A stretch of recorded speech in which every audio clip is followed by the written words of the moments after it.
Why quantum superposition mirrors, Advaitas non-dual reality. Imagine waking up tomorrow and discovering that your entire sense of individuality was never fundamentally real.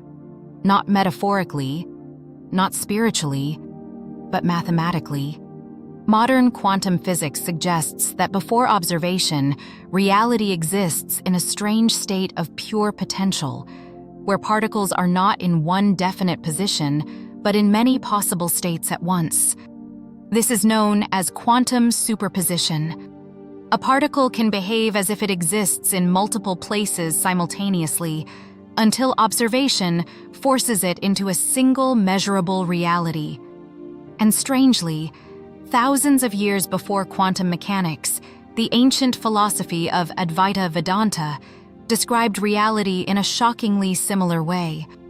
Advaita teaches that separation is an illusion. You are not separate from the universe. You are not separate from consciousness. There is only one infinite awareness expressing itself through countless temporary forms. In quantum mechanics, particles appear distinct only after measurement collapses the wave function.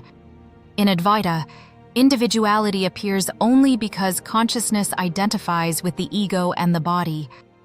Both perspectives suggest something unsettling. What we experience as separate reality may emerge from a deeper, unified field.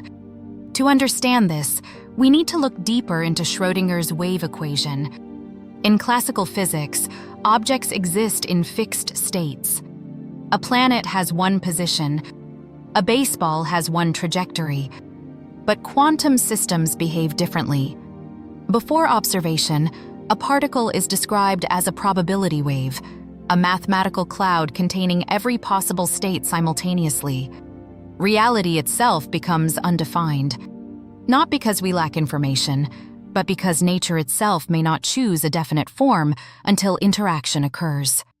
This led physicist Erwin Schrödinger to one terrifying implication. At the quantum level, reality may fundamentally exist as possibility first, and certainty second.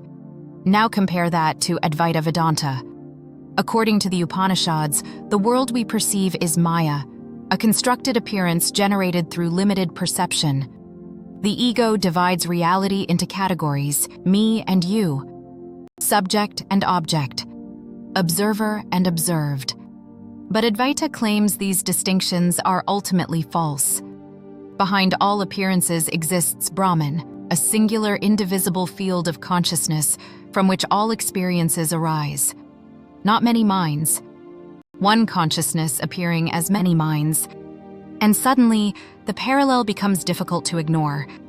Quantum superposition describes reality as fundamentally undivided until observation creates distinction. Advaita describes consciousness as fundamentally undivided until ego creates distinction. Both frameworks dismantle the intuition that separation is absolute. Even modern neuroscience hints at this. During deep meditation, activity in the brain's parietal lobe, the region responsible for defining the boundaries between self and world, begins to decrease. The sense of individuality softens.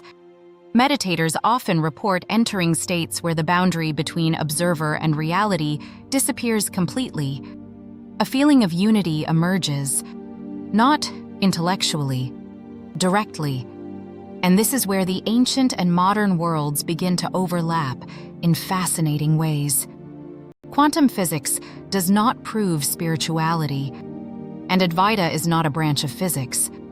But both point toward the same unsettling possibility: the universe may be far less divided than human perception assumes.